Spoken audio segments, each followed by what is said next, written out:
E eu queria começar com uma pergunta. A minha pergunta é a seguinte: você já teve que tolerar alguém? É uma pergunta.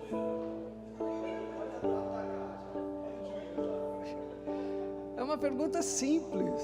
Você já teve, bom dia, você já teve que tolerar alguém? Alguém que você sabia que não estava fazendo o melhor, não estava fazendo o certo, mas você teve que tolerar, né? Engolir. Você já teve essa experiência na vida de ter que tolerar alguém? Já? Não é tolerar a si próprio nesse caso, é tolerar alguém de fora. Parece que é uma experiência meio que comum na vida, né? A vida exige muitas vezes que a gente tenha que trabalhar essa tolerância. É fácil tolerar?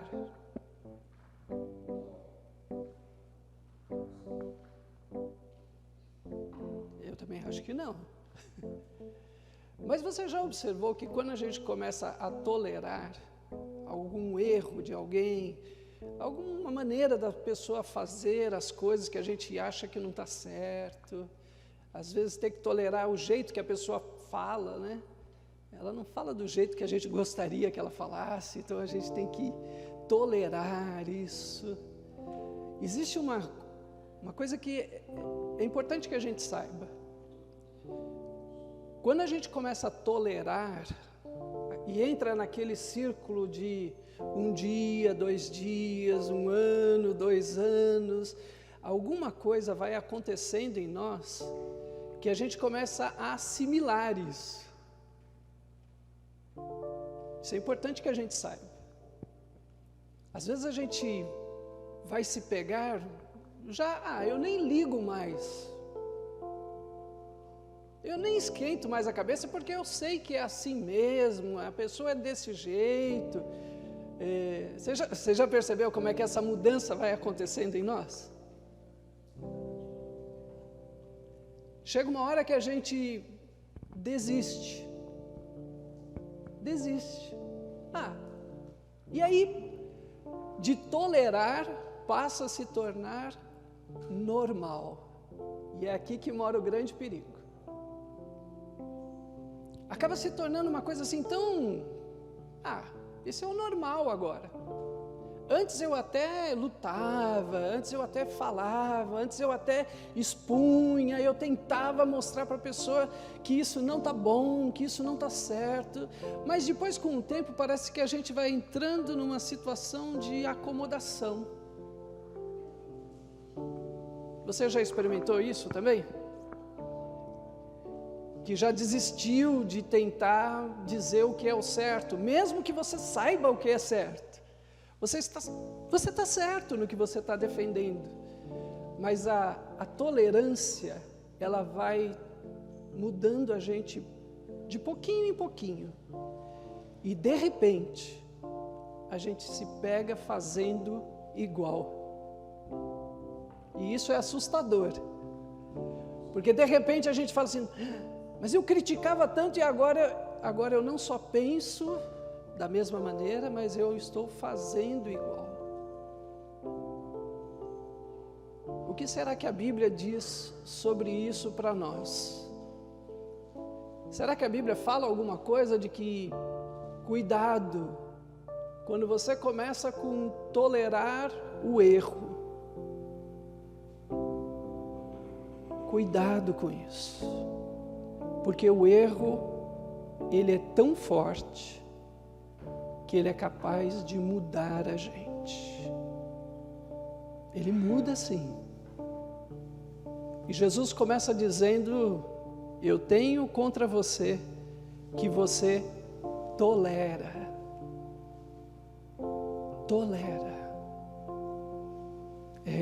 Jesus está vendo quando a gente começa a tolerar o que está errado. É só para não causar problema, para não ter briga. Para não dar discussão, Não é assim? Não é assim? Aí eu não quero ser mal visto. Aí eu não quero que ninguém fique me criticando. Então eu vou vagarosamente aceitando. Jesus disse que Ele tem contra nós essa tolerância. Cuidado com o que você tolera, porque isto muda quem nós somos. Essa é a força do erro. A gente muitas vezes acha que não, é só para... Mas o erro, ele é poderoso. E de repente, nós começamos a fazer igualzinho. Eu tenho aqui uma mãe com 2 crianças. Não corrija que você vai ver o que dá. É ou não é verdade? Se tolerar o erro, e criança é ótimo, né? Para nos lembrar disso, é ótimo. Se não corrigir, lá na frente, o erro toma conta, dentro e fora. É sobre isso que Jesus vai falar conosco, para a igreja de Tiatira, para as nossas famílias, para a nossa vida. Jesus está vendo se a gente está sendo tolerante com o que não deve. Feche os teus olhos. Pense um pouquinho. Você já desistiu do que é certo? O erro venceu? Nesta manhã é o tempo apropriado para nós voltarmos ao que é certo, ao que é justo, ao que é bíblico, ao que é de Deus para nós e para a nossa família. Hoje é o dia da gente voltar. Senhor, obrigado, porque o Senhor está olhando as áreas da nossa vida em que estamos sendo tolerantes com o que não devíamos, Senhor. Hoje é o tempo aceitável do nosso arrependimento, da nossa mudança de cabeça e de vida, Senhor. Talvez a gente vai voltar para casa hoje decididos a não cedermos diante do que está errado. Isso tem um preço, Senhor. Essa é a verdade. Mas a gente quer ser verdadeiro. Nós queremos ser justos. Nós queremos ser parecidos com Jesus, que não tolerou o que estava errado. E por isso Ele deu a vida, para que a gente pudesse voltar ao que é certo. Certo na terra e certo no céu. Obrigado, Pai, em nome de Jesus. Amém, Senhor. Amém.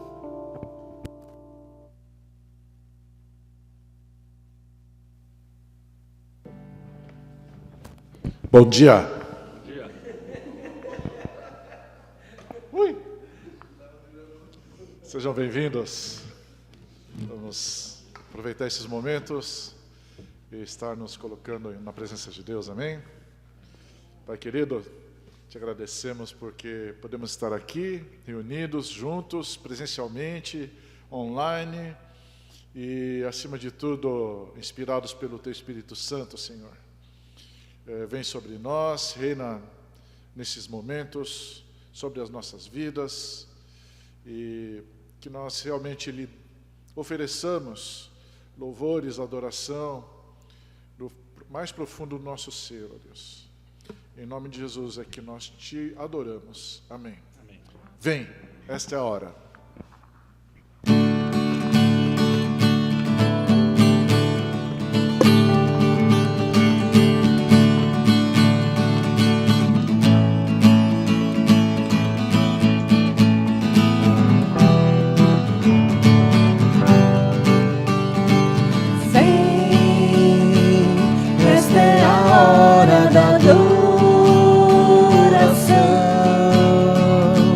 Vem,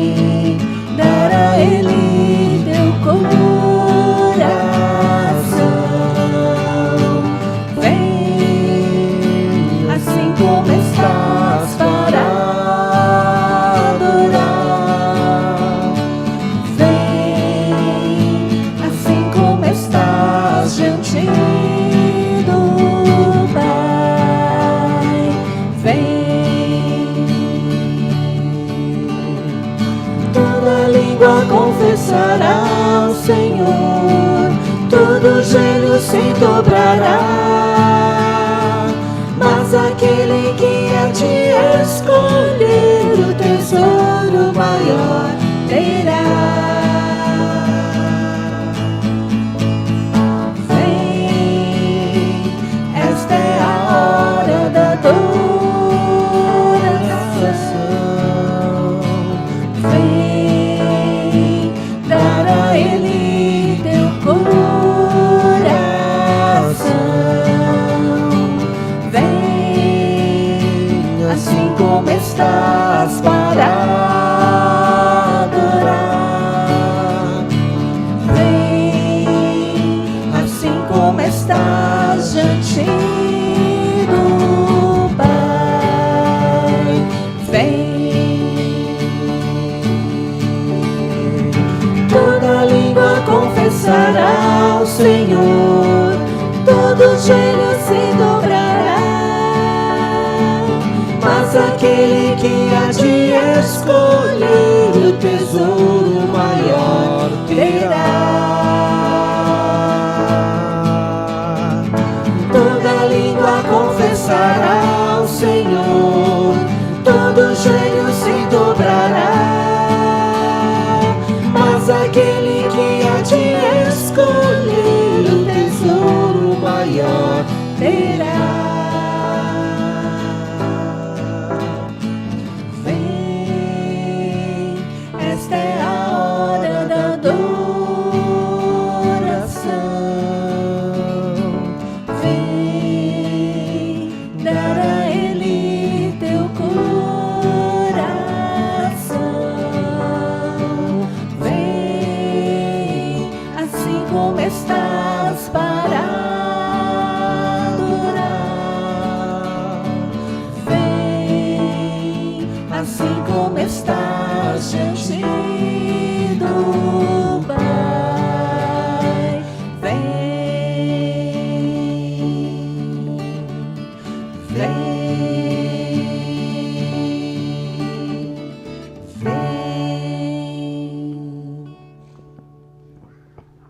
Amém. Essa próxima música fala assim que de todas as tribos, povos e raças, muitos virão te louvar. E tem uma passagem em Apocalipse, né, que a gente está estudando com o pastor Carmo, que fala justamente isso, né, que vai chegar um dia, diante do trono, estarão todos os povos, de todas as línguas, povos e raças. Amém?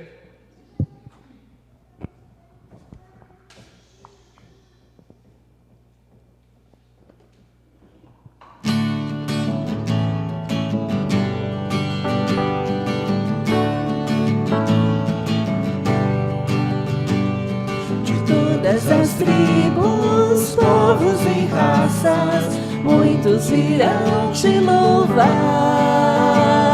De tantas culturas, línguas e nações, no tempo e no espaço virão te adorar. Bendito seja sempre o Cordeiro, Filho de Deus, raiz de Davi. Bendito seja o seu santo nome, Cristo Jesus, presente aqui. La la la ya, la la la la ya. Unidos, comprados, grande multidão, muitos virão te louvar. Povo escolhido, teu reino e nação, no tempo e no espaço virão te adorar. Bendito seja sempre o Cordeiro, Filho de Deus, raiz de Davi. Bendito seja o seu santo nome, Cristo Jesus, presente aqui. La la la ya, la la la la ya.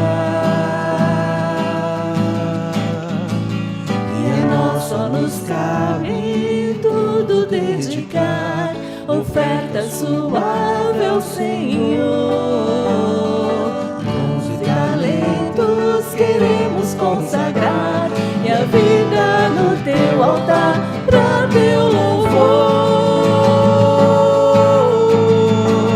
Bendito seja sempre o Cordeiro, Filho de Deus, raiz de Davi. Bendito seja o seu santo nome, Cristo Jesus, presente aqui.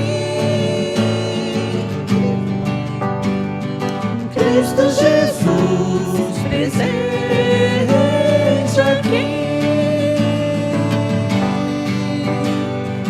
Cristo Jesus, presente aqui.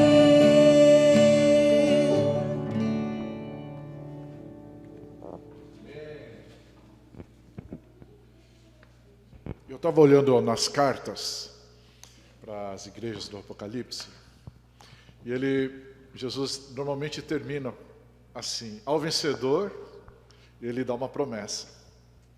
Então, as cartas ele fala assim: ao vencedor, ele dá uma promessa. E lá em Romanos 8, o Paulo já falava, né, que nós somos muito mais que vencedores, porque nada pode nos separar do amor de Deus. Amém? Amém.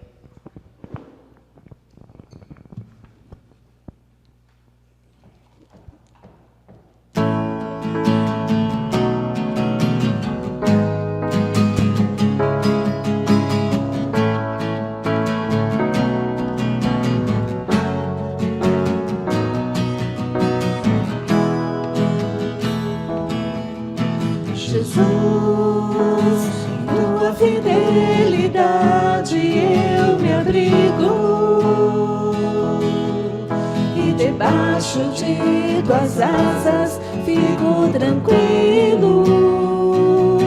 Sei que nada e ninguém pode me separar do teu amor. Para ti, ó meu Rei, nada é impossível. Jesus, em tua fidelidade eu me abrigo, e debaixo de tuas asas fico tranquilo. Sei que nada e ninguém pode me separar do teu amor. Para ti, ó meu Rei, não há impossível.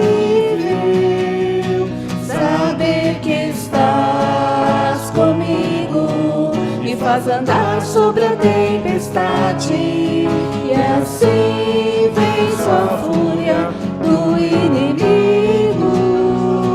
Saber que estás comigo me faz andar sobre a tempestade, e assim venço a fúria do inimigo. Muito mais que vencedor, muito mais que uma vitória. A minha porção em ti é ser filho. Muito mais que vencedor, muito mais que uma vitória. A minha porção em ti é ser filho. Abba, Pai, aleluia, na tua mesa grande provisão. Abba, Pai, aleluia, sou mais, muito mais que vencedor. Abba, Pai, aleluia, na tua mesa grande provisão. Abba, Pai, aleluia, sou mais, muito mais que vencedor. Sou mais, muito mais que vencedor.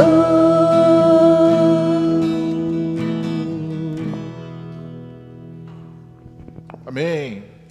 E agora a gente vai trazer a nossos dízimos, nossas ofertas, pedindo para que o Senhor sonde-nos quebrante-nos, transforme-nos e use-nos.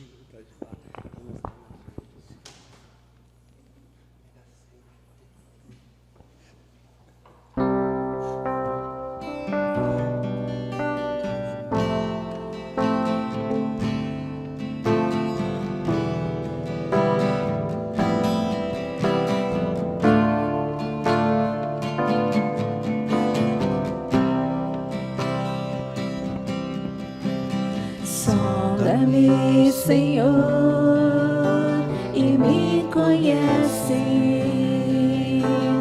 Quebranta o meu coração. Transforma-me conforme a tua palavra. Enche-me até que em mim se ache só a ti. Então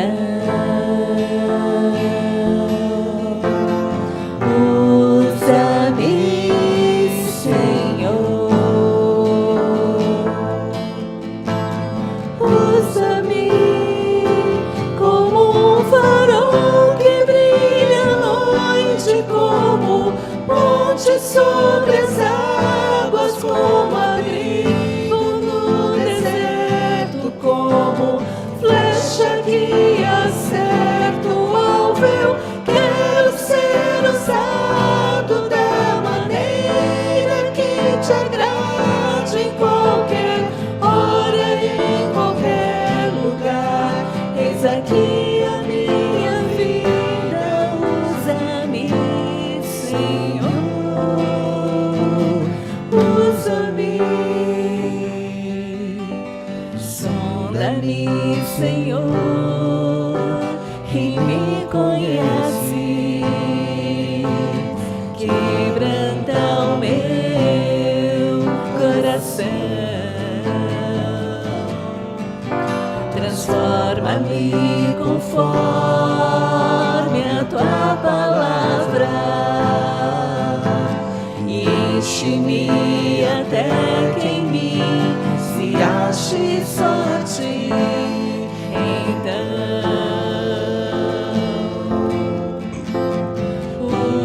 usa-me, Senhor,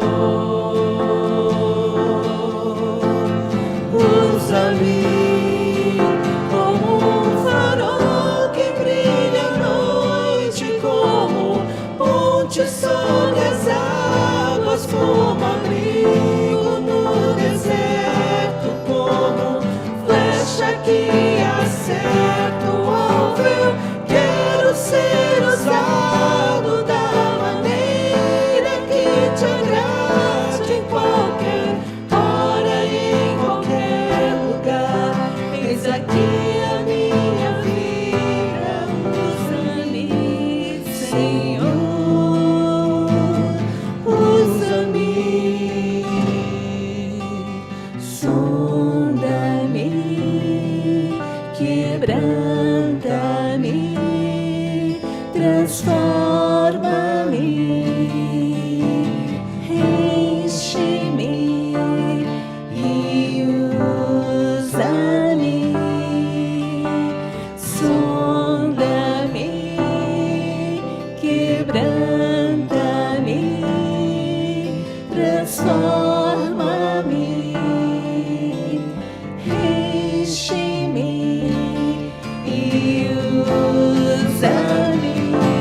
Um farol que brilha à noite, como ponte sobre as águas, como abrigo no deserto, como flecha que acerta o alvo. Eu quero ser usado da maneira que te agrade, em qualquer hora e em qualquer lugar.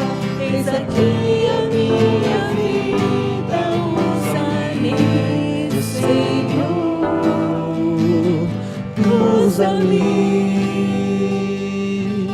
Sonda-me, quebranta-me, transforma-me. transforma-me, enche-me e usa-me, sonda-me, quebranta-me, transforma-me, enche-me e usa-me, Senhor.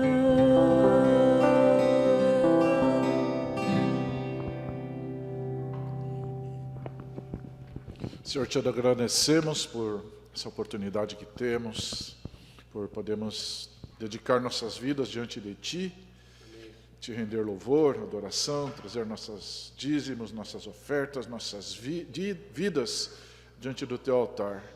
Abençoa esta igreja, que ela seja fonte de bênçãos para todo esse bairro, para as pessoas que cercam, para as pessoas que estão sedentas de Jesus, sedentas de paz, que só Jesus pode trazer, Senhor. Continua conosco neste culto e nós te agradecemos e pedimos em nome de Jesus. Amém. Obrigado, Senhor. Apocalipse 2, versículo 18. Ao anjo da igreja em Tiatira escreva: estas coisas diz o Filho de Deus, que tem olhos como de chama de fogo e pés semelhantes ao de bronze polido. Conheço as obras que você realiza, o seu amor, a sua fé, o seu serviço, a sua perseverança, as suas últimas obras mais numerosas do que as primeiras. Eu tenho, porém, contra você o fato de você tolerar esta mulher chamada Jezabel, que se declara profetisa, não somente ensina, mas ainda seduz os meus servos a praticar prostituição e a comer coisas sacrificadas aos ídolos.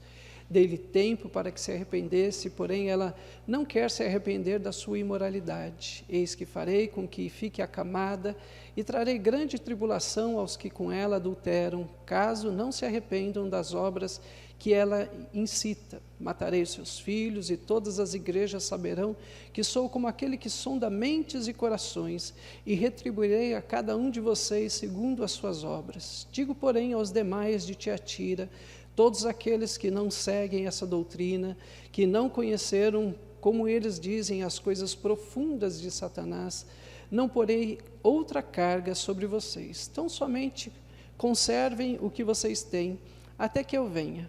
Ao vencedor que guardar até o fim as minhas obras, eu lhe darei autoridade sobre as nações, e com cetro de ferro governará e reduzirá a pedaços, como se fossem objetos de barro. Assim como também eu recebi a autoridade de meu Pai, eu lhe darei ainda a estrela da manhã. Quem tem ouvidos, ouça o que o Espírito diz às igrejas. Esta é uma carta endereçada a nós, a todos nós, pois todos nós precisamos trabalhar com tolerância. E esta carta vai nos mostrar como nós precisamos trabalhar de maneira saudável tolerância. Eu comecei o culto te perguntando: você tolera alguém? Você tolera alguma situação? E foi legal, porque eu vi no rosto de muita gente parando e... talvez até mais do que uma pessoa, talvez mais do que uma situação. Esta aqui é uma carta endereçada a uma cidade muito parecida com São Paulo. Muito parecida. Esta aqui é uma carta endereçada a uma cidade em que o comércio, a indústria eram extremamente fortes. Era um lugar de trabalho. Não era uma cidade de aposentados que iam fazer lazer. Não era uma cidade à beira-mar em que as pessoas tinham a sua casa de praia. Aqui era um lugar em que as pessoas acordavam de manhã cedo, trabalhavam muitas vezes 15, 16 horas por dia. Eu tenho aqui um advogado trabalhista. Naquela época não tinha nada de 8 horas e ainda com horário de almoço. Não tinha isso. Eram de trabalho de segunda a segunda, muitas vezes. Não tinha essa história de final de semana, como alguns até deixaram de trabalhar no sábado, tão felizes, né? Não. Essa aqui não tinha essa história de deixar de trabalhar no sábado, né? É legal, né? Quando a gente fala algumas coisas, as pessoas sorriem, né? A gente já sabe até o que está acontecendo, né? Bem legal. Bem, aqui as pessoas trabalhavam 15, 16 horas, de sol a sol, todos os dias, porque era uma cidade que tinha uma grande indústria de tecidos, uma grande indústria de fabricação de roupa, era um lugar em que tinha uma grande indústria de tingimento de roupa. Para nós parece até estranho, né? Porque a gente compra roupa já tingida, né? Mas naquela época não, você tinha que comprar as roupas de algodão, e se você quisesse alguma outra cor, tipo assim a da Miriam, sabe? Alguma coisa assim, tipo da Miriam, assim, sabe? Você ia gastar muito dinheiro para chegar nessa cor aqui, né? Tinha também uma grande indústria de cerâmica, então fábrica de vasos, de pratos, era um lugar que tinha muitas fábricas, era uma cidade em que as pessoas iam para lá para ganhar dinheiro, quem podia, ou quem não tinha muita escolha ia para trabalhar. E o trabalho era para comer e ter um lugar para viver. Então você imagina esse ambiente que nós vivemos hoje em São Paulo, potencializado, né? Porque as pessoas não tinham condições de ter uma folga, ter um descanso. Esquece essa ideia de, um dia eu vou trabalhar tanto que eu vou me aposentar. Esquece, você morreria trabalhando. Literalmente, as pessoas se aposentavam na horizontal, né? Era assim que se aposentava nessa época. Não tinha essa ideia de, eu contribuo, não. Então, você imagina o pessoal trabalhando, esse é o ambiente. O segundo ambiente que eu preciso que você entendam é que cada uma dessas indústrias, eles tinham o seu sindicato. Então, se você quisesse montar uma fábrica de tingimento, você tinha que entrar para o sindicato das indústrias de tingimento. Se você não entrasse para a indústria, ou não entrasse para o sindicato, se você não se filiasse, adivinha quem ia bater na sua porta para destruir a sua fábrica? Era assim a coisa. As pessoas que quisessem montar um comércio, se não fizessem parte do sindicato do comércio, simplesmente os soldados romanos iam lá e destruíam tudo, e te levavam preso ainda. Era assim que funcionava. Então você imagina o ambiente, e nós, cristãos, precisávamos trabalhar nesse ambiente. O problema é que o sindicato, ele não só fazia as leis para que as pessoas pudessem trabalhar, ganhar dinheiro, fazer comércio com outros lugares. Não, eles também faziam cerimônias religiosas lá dentro. Então, para fazer parte disso, você precisava aceitar os sacrifícios que eram feitos, os cultos que eram feitos, porque se você não aceitasse fazer parte daquela sociedade, você não podia ter trabalho nenhum, você ia ser escravo. Eu quero que você entenda isso, porque é nesse ambiente que a gente vai precisar entender tolerância. Uma das maiores dificuldades que a gente tem, e por que a gente tolera tanto, é por causa da nossa sobrevivência. Seja a sobrevivência financeira, você já trabalhou ou trabalha num ambiente em que o chefe tolera gente ruim que trabalha do teu lado? Já teve essa experiência? Depois eu vou chegar no chefe, viu, Makoto? Né?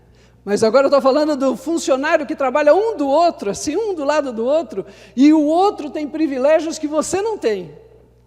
Porque alguém, lá nas camadas de cima, tolera, porque é primo da prima do primo da prima da prima. E aí acaba tolerando essa pessoa, e ela faz muito menos que você e ganha muito mais do que você. Porque o chefe tolera. O chefe tolera, literalmente ele tolera. Como é que fica o ambiente quando essa tolerância existe? Ok, agora eu vou chegar no chefe, né? Por que o chefe tolera um funcionário ruim?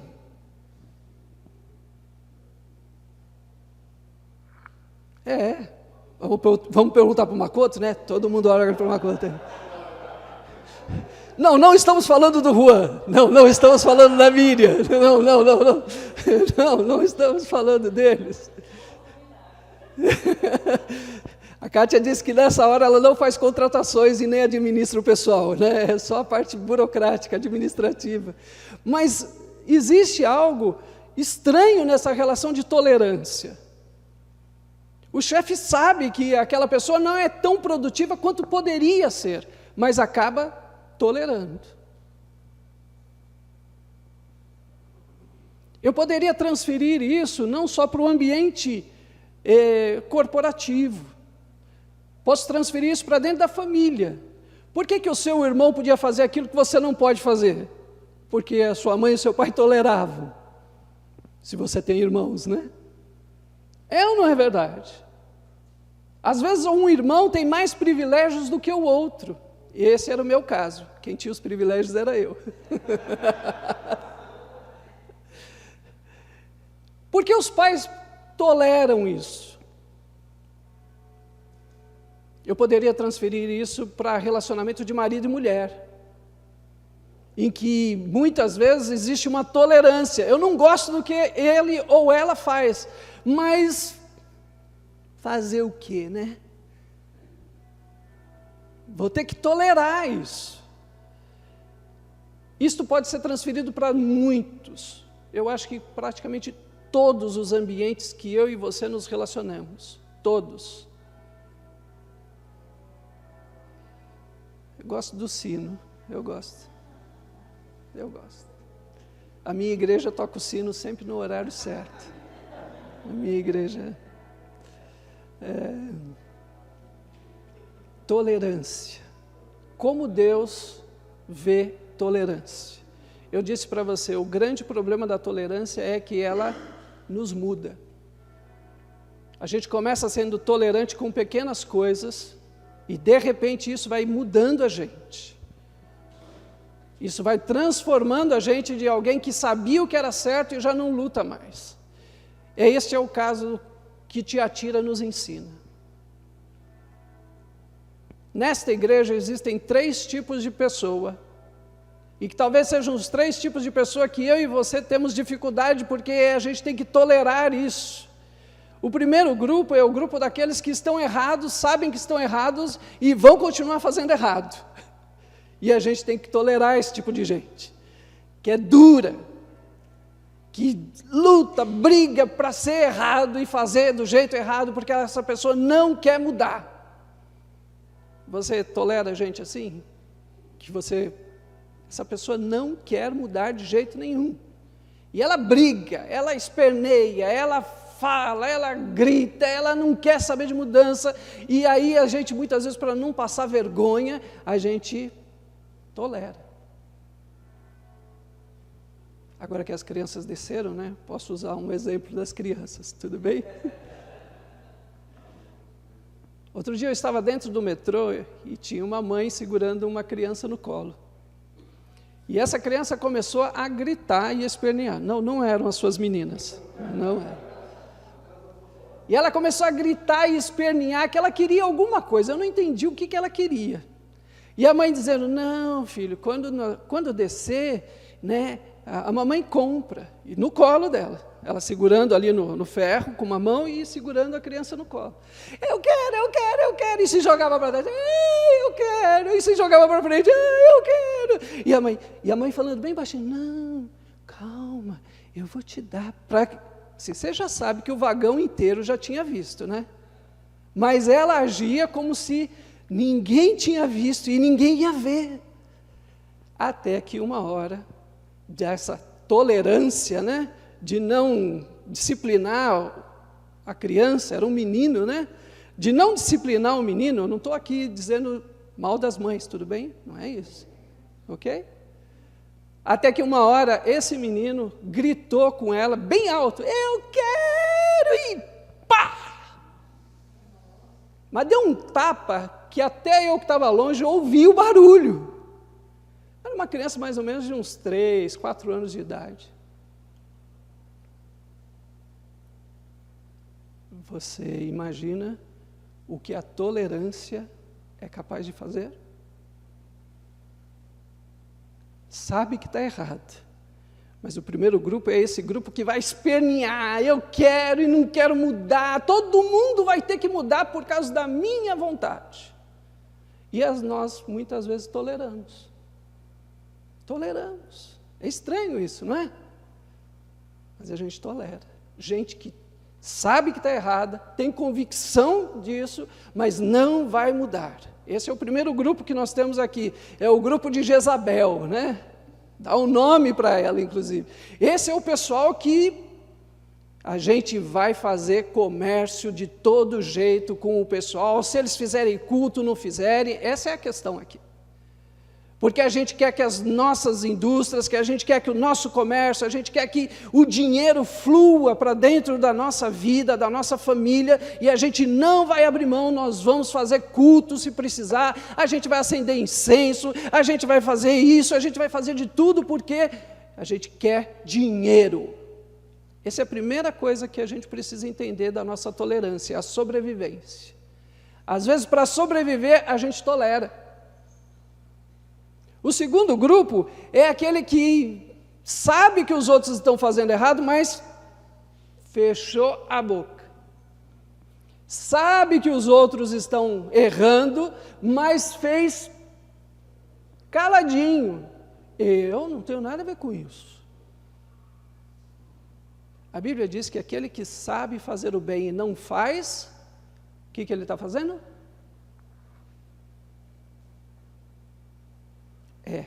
Ele peca. Quem sabe fazer o que é certo, mas não faz, porque não vou me meter. Outro dia eu estava no metrô, hoje. Andar de metrô é um negócio maravilhoso. Hoje eu estava no metrô. E tinha, de novo, uma bendita eu acho que era a mãe do cara. Mas assim, o cara já era, sei lá, tinha seus 40 e tantos anos. E ele vinha gritando com uma senhorinha, que eu acho que era a mãe dele. Vamos logo. Está vendo, eu não queria vir com a senhora. Por que a senhora veio? E bem alto, sabe, naquela rampinha ali da estação Tietê. Bem alto. E gritando, e falando. E a senhorinha, literalmente uma senhorinha, andando mais devagar do que o Williams. Assim, bem devagarzinho mesmo. E ele gritando. E, gente do céu, todo mundo abrindo espaço, sabe aquela coisinha? Não é comigo. Mas sempre tem alguém que não tolera.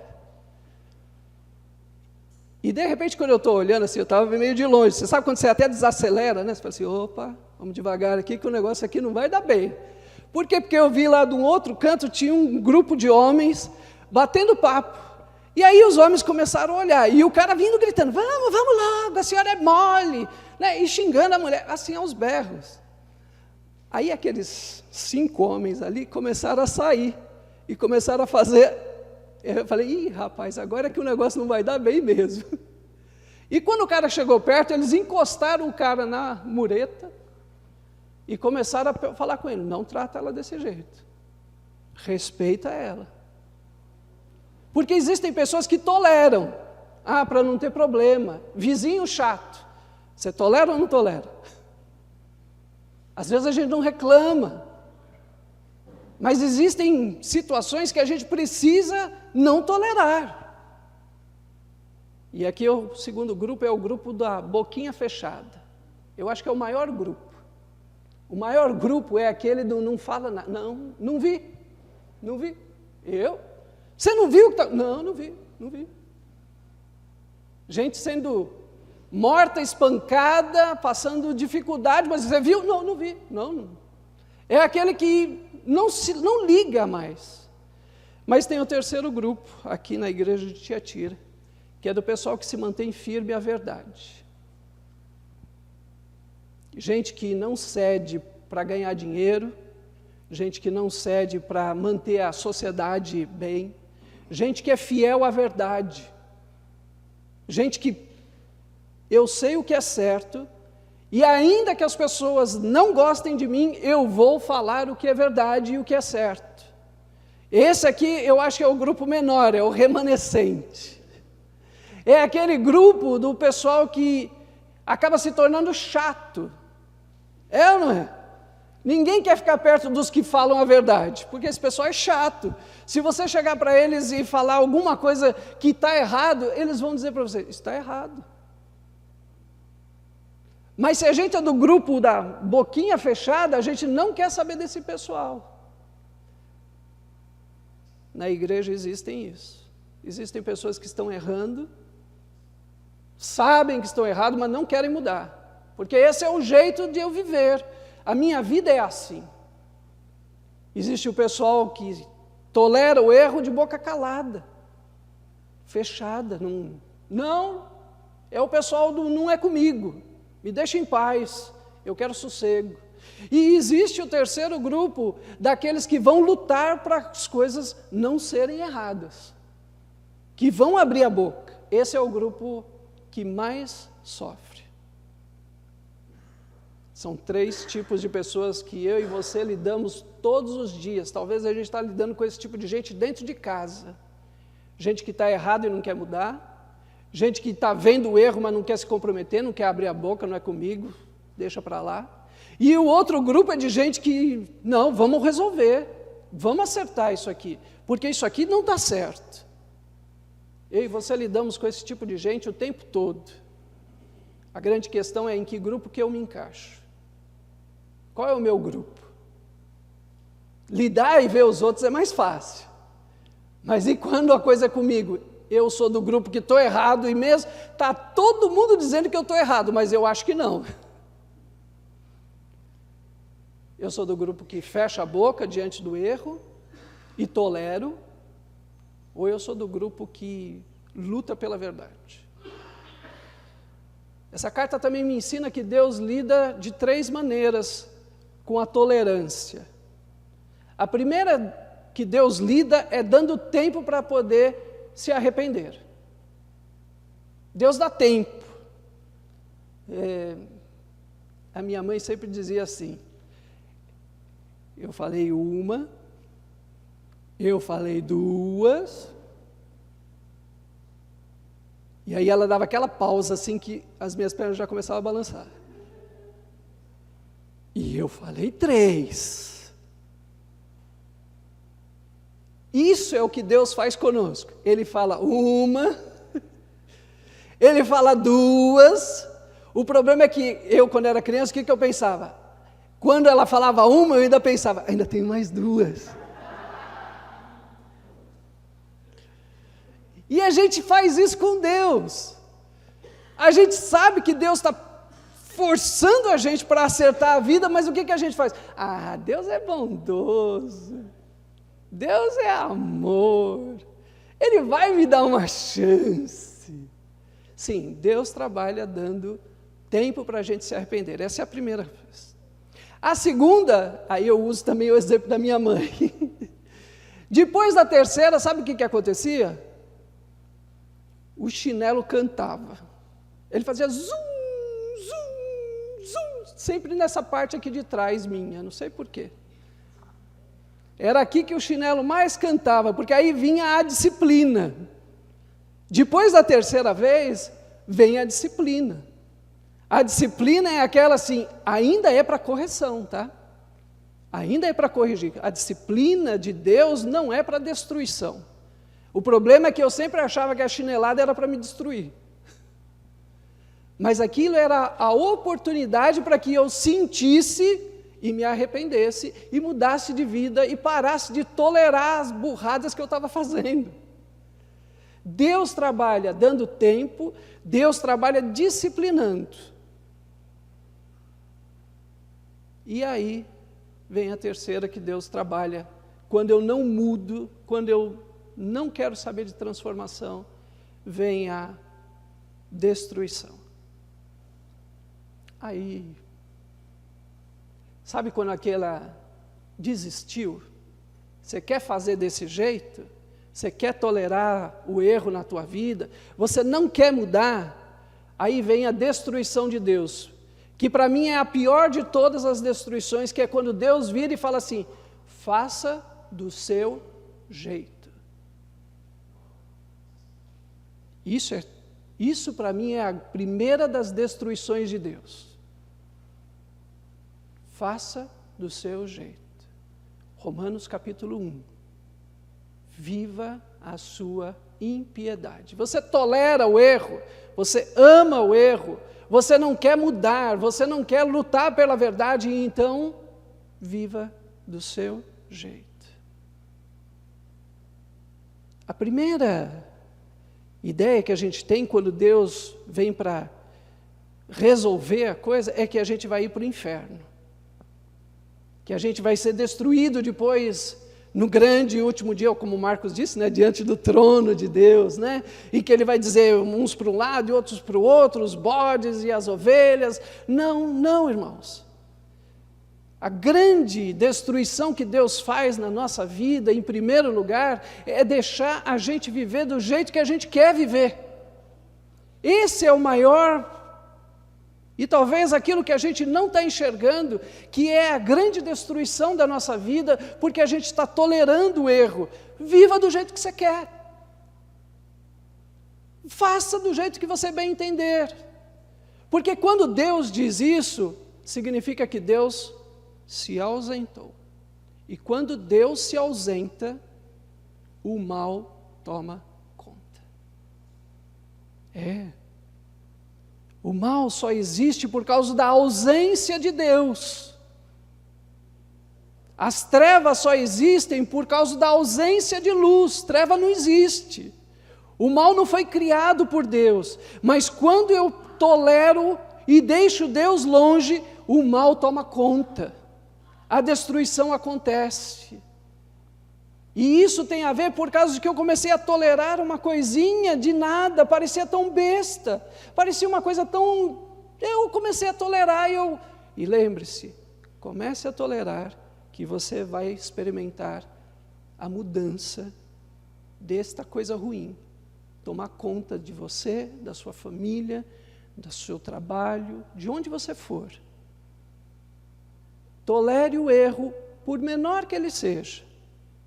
Não aceite o tempo de Deus para correção. Não aceite a disciplina de Deus. Deus nos entrega para viver do jeito que a gente quer. E parece lindo, né? Eu vou fazer tudo o que eu quero. Vai sim. Sem a proteção de Deus, sem o Espírito Santo, sem nada, você vai descobrir que a vida é terrível sem Deus. Mas essa igreja termina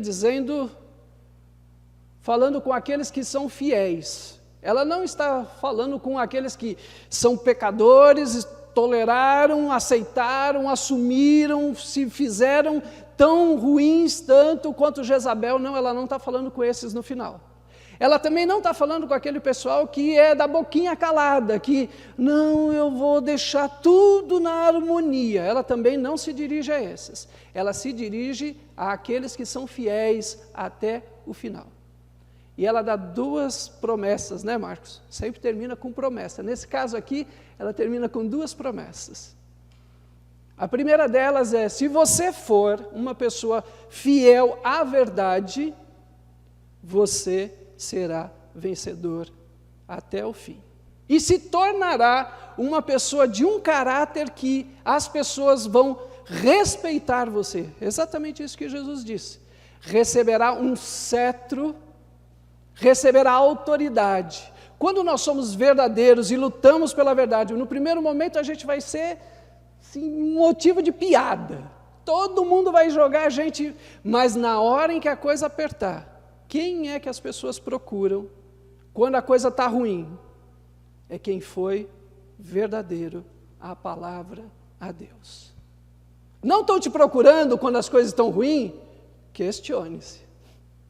Questione-se. Será que eu sou dos que aceitam o pecado? Será que eu sou dos que fecham a boca? Porque se quando está tudo ruim, está todo mundo passando mal, não nos procuram, é porque alguma coisa está errada. Está errado. Seja verdadeiro e fiel à verdade de Deus, porque na hora em que a coisa apertar, é esta pessoa que mantém a casa de pé.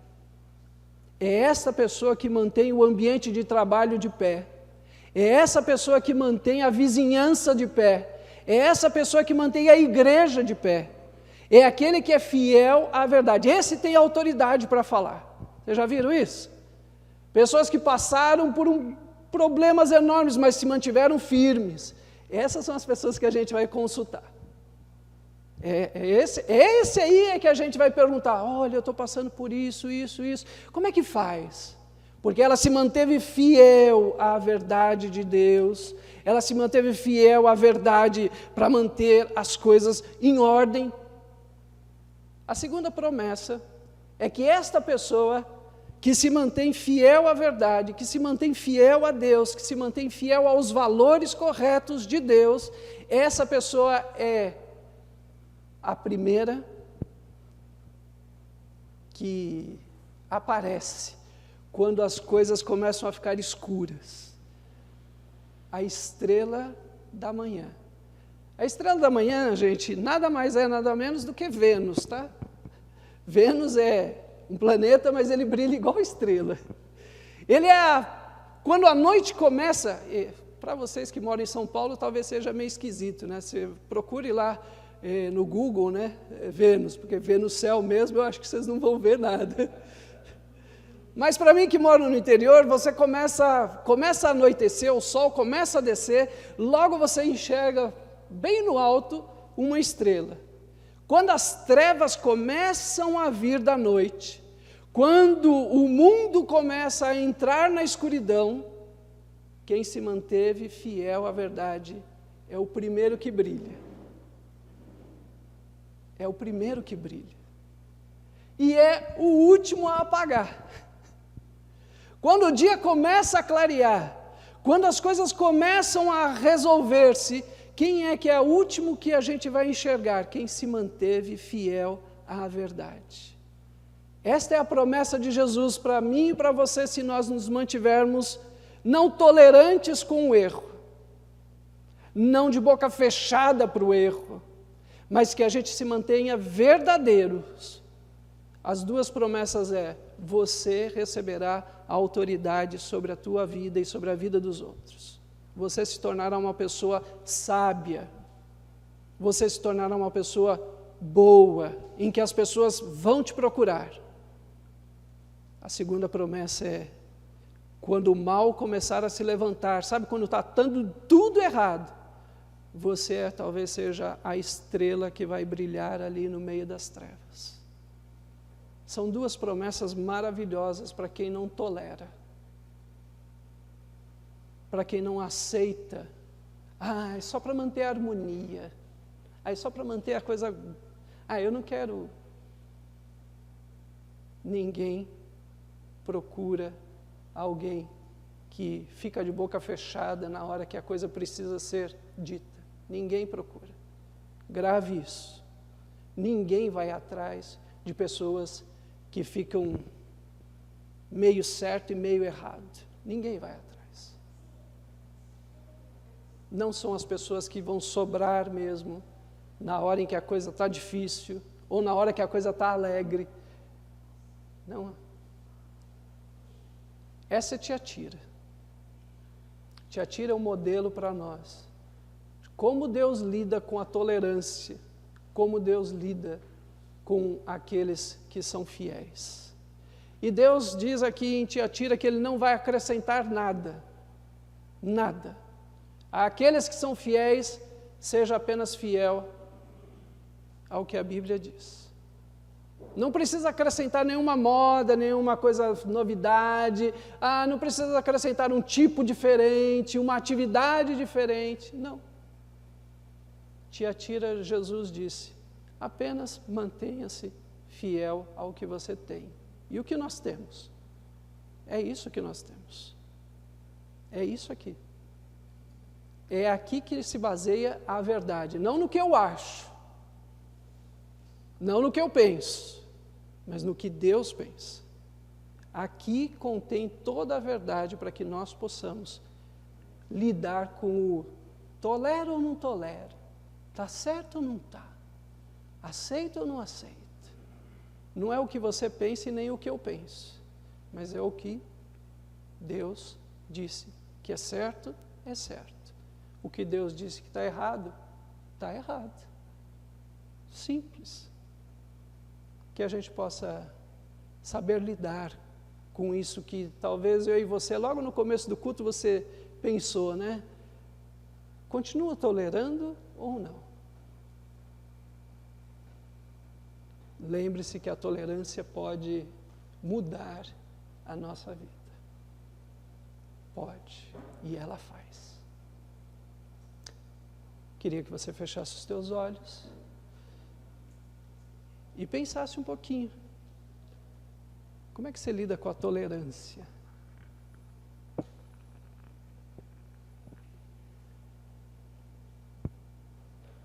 Todos nós precisamos lidar com isso. Todos nós. Não vai ter jeito. Seja em casa, no trabalho, na vizinhança, dentro de nós. Como é que você lida com a tolerância aí dentro de você? Você tolera o seu próprio erro? Pense um minutinho. Ore a Deus. Entrega teu caminho ao Senhor. Confia nele. E o mais Ele fará. Foi isso que Ele prometeu. Senhor, nós te agradecemos, porque o Senhor não nos tolera. O Senhor nos ama. É completamente diferente. Obrigado a Deus, porque o Senhor dá tempo para que a gente possa se arrepender. Obrigado porque o Senhor nos dá tempo e disciplina para mudarmos de vida. Mas nunca deixa a gente fazer do jeito que a gente quer. Não nos abandone à nossa própria vontade. Não nos abandone à nossa própria maneira de pensar e viver. Perdoa quando a gente vê a injustiça e fecha a boca. E passa de lado. E tolera o erro. E vai aceitando devagarzinho os erros do nosso lado e os nossos próprios erros. Hoje, nós queremos mudar de vida e queremos viver o que é certo, o que é verdadeiro, o que é puro, justo, bom. Que isso ocupe o nosso pensamento, hoje e para todo sempre. Amém, Senhor. Amém. Pastora, por favor. Deus, Ele sempre responde às nossas orações. Eu penso que Ele... É o que eu sempre falo, né? Ele pode falar sim, não ou espere. Mas a oração de confissão dos pecados, a oração de perdão, Ele responde sempre na hora. E isso é muito bom.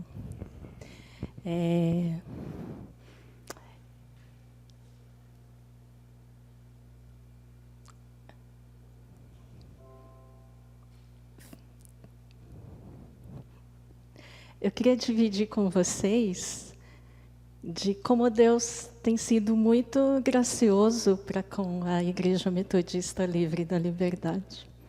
De como Deus tem sempre respondido às nossas orações. De como Deus tem tanta bênção, tanto para nos alegrar. E que depende, então, para a gente permitir que isso aconteça, que os nossos corações não continuem a serem duros, mas terem coração de carne, através do Espírito Santo. E essa transformação dos elementos de pão e suco, ele depende não da pessoa que está ministrando, mas depende da fé também das pessoas que estão recebendo. De que maneira você vai receber os elementos de hoje? Dependendo, ele vai continuar a ser pão e suco. Mas se você realmente orar de todo o coração, confessando os seus pecados pessoais, Deus responde. E usando esses elementos, Ele transforma o nosso coração em carne e faz com que nós sejamos um só corpo, junto com Jesus. Então, é um momento de celebração muito, muito importante e muito sobrenatural. E a centralidade é a pessoa de Jesus. Sem Jesus, esse momento, ele fica no vazio. Então, vamos orar pela consagração dos elementos e a confissão dos nossos pecados pessoais. Eu vou deixar um momento e depois eu oro.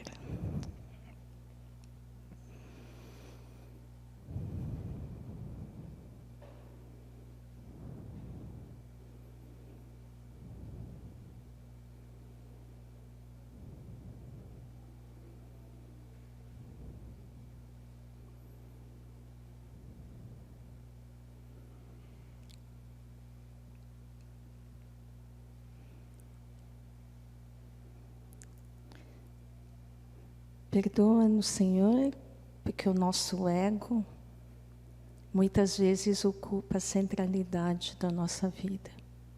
Confessamos isso, Senhor, e pedimos perdão.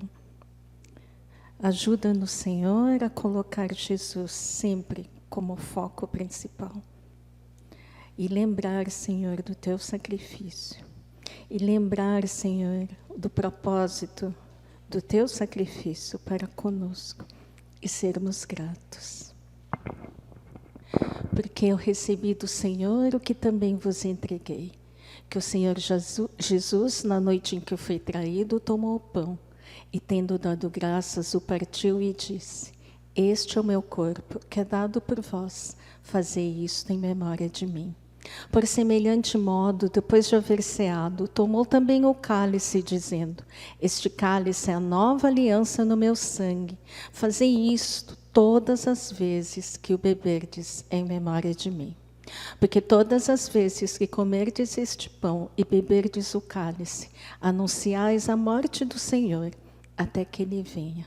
Por isso, aquele que comer o pão, beber o cálice do Senhor indignamente, será réu do corpo e do sangue do Senhor. Examine-se, pois, o homem a si mesmo, e assim coma do pão e beba do cálice. Pois quem come e bebe sem discernir o corpo, come e bebe juízo para si.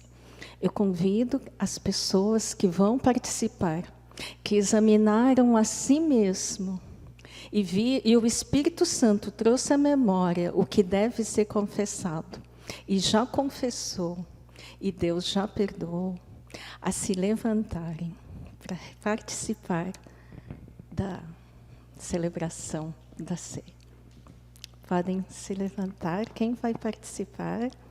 E eu vou pedir para a Miriam e para a Lili ajudar a distribuir os elementos. Vocês vão pegar esses elementos e vão segurar para que todos possamos tomar juntos.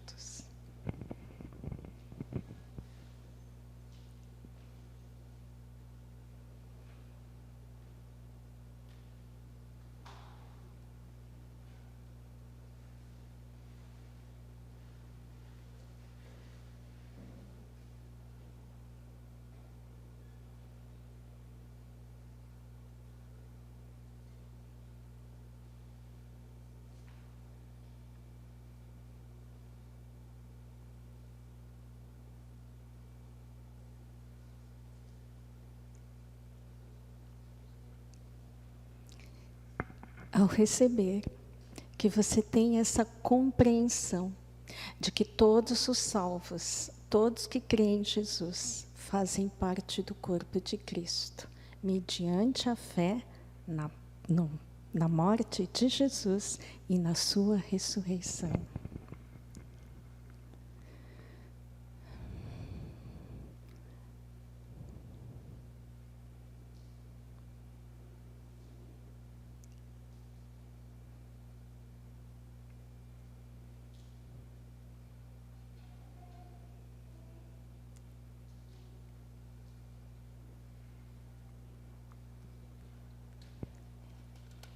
Que bom.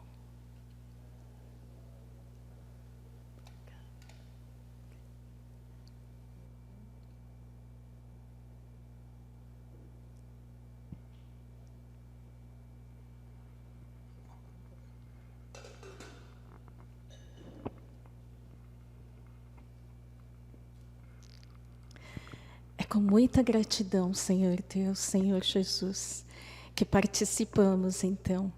E ao tomarmos desse cálice, ao comermos do pão, que o Senhor faça a tua transformação necessária nas nossas vidas.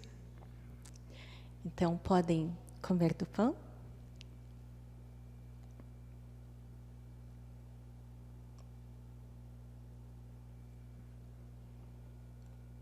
E beber do cálice.